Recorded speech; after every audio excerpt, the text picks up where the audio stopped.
নমস্কার, আমি Asian astrologer and vastu expert Shri Manishankar Bharati. Police case কাদের হয় এবং কেন? যাদের গৃহের নর্থ ওয়েস্টে ইমব্যালেন্স আছে তাদের অবশ্যই পুলিশ কেস বা কোর্ট কেস হবে। কি কি কারণে এই জোন ইমব্যালেন্স হয়?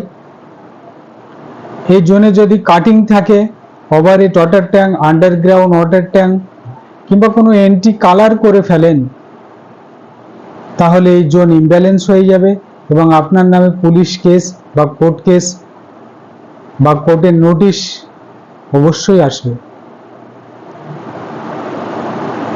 এছাড়া যদি আপনার সাউথ ওয়েস্ট কর্নারে cutting, water boring, overhead water tank বা টয়লেট করে ফেলেন, তাহলে আপনার পিতার প্রপার্টি নিয়ে আপনার নামে পুলিশ কেস বা মামলা মোকদ্দমাতে আপনি জড়িয়ে পড়বেন।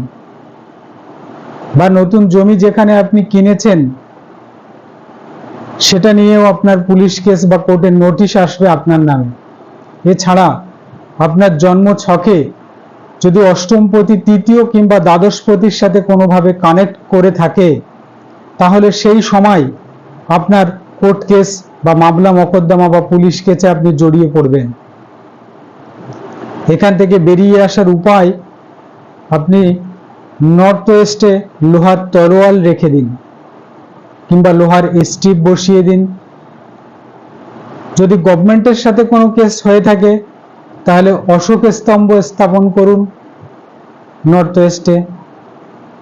এছাড়া যে আপনার এগেনস্ট পার্টি যে আপনার নামে কেস করেছে বা যে মামলা মোকদ্দমা করছে, তার নাম এবং তার আপনার যে জজ আপনার বিচার করছেন তার নাম মধু ভর্তি কোনো বাটির মধ্যে ডুবিয়ে রাখুন ওয়েস্ট সাইডে। অবশ্যই সেই জায়গা থেকে আপনি বেরিয়ে আসতে পারবেন। এছাড়া আপনার কোর্টের সমস্ত কাগজপত্র আপনি ওয়েস্ট জোনে রাখুন,